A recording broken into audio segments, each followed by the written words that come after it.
Now, let's go back to Newsmax, Washington. My old congressional colleague, Michael Patrick Flanagan, is standing by.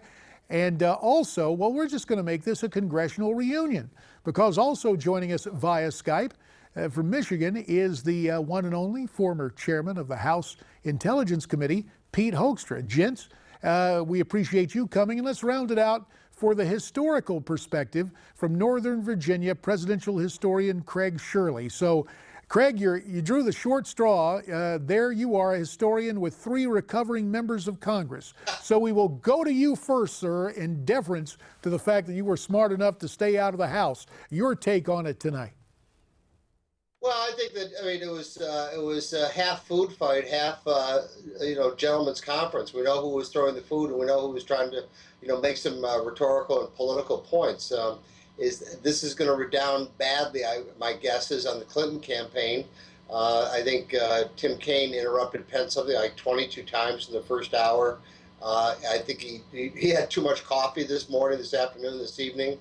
So it was not a good night for Tim Kaine. It was not a good night. It was a much needed night for the Trump campaign because Mike Pence's performance broke the string of bad news and bad press for the Trump campaign going back over the last 7 or 8 days. So now they've got something, a ray of sunshine to talk about. Gentlemen, we heard earlier that rather fantastic assertion from Tim Kaine about how terrorism is being defeated. Here is what Mike Pence had to say in response.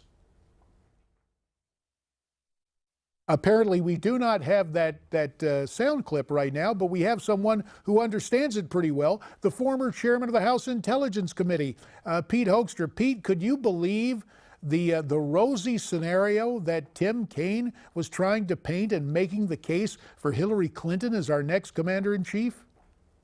I found it very difficult to believe, JD, saying, hey, our troops are out of the Middle East. We're down from 175 to 15,000. Hallelujah, we've got fewer troops there, but that doesn't mean that's an American win. Take a look what's going on in the Middle East. 5 failed states: Iraq, Syria, Libya, Yemen, Afghanistan. They are all failed states that are breeding terrorists each and every day. 2009, when this president took office, there were 3,300 casualties per year, fatalities as a result of radical jihadism. Today, that number is approaching 30,000. Terrorism right now is winning. This situation has deteriorated significantly in the last 7.5 years. Mike Flanagan, perhaps the most fantastic of the assertions was that by working that nuclear deal with Iran, somehow we were more safe. That was a real head scratcher. I don't understand. I'm from Chicago, so I've argued with Democrats my whole life. In fact, almost exclusively Democrats, in and out of my own home. And I got to tell you, I have never seen the ability to just plain lie with a straight face, such bald-faced fabrications. It's shattering. There's no nuclear program in Iran. The president himself said they will get a bomb. The guy who made the deal that said that their process is stifled. It's crazy. But if I can talk about the debate real quick, one quick sentence I want to put in there. I think Pence helps tonight with some of the Washingtonian Never Trump crowd who have been looking for some reason to say, okay, I can do Trump. Pence might give them a way to step in and say, all right, fine, I'm there. So Pence and maybe Pete knows as much about this as anybody. Well, Pete knows about it, and I think a lot of us would say that's a good point, Mike. In essence, Pence gives the Never-Trumpers permission.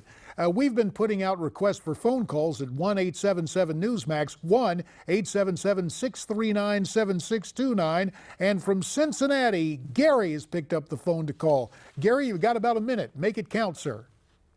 Well, I was just wondering about how we were going to have another president that is above the law like the one we just had if Hillary is put in there.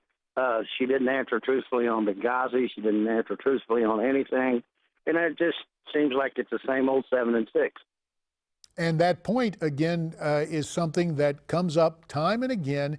Hillary, with her failure to her past record, just people have a tough time trusting her. Craig Shirley, you know the history of this. Does she remind you of anybody else in previous presidential sweepstakes? About 30 seconds, Craig.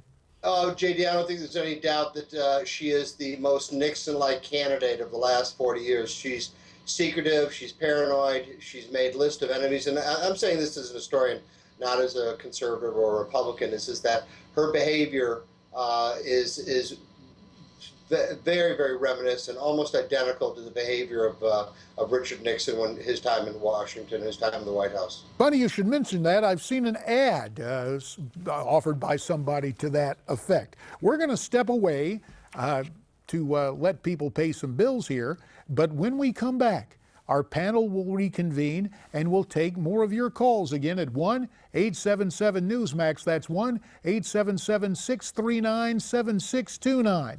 Newsmax TV special coverage of the vice presidential debate continues right after this.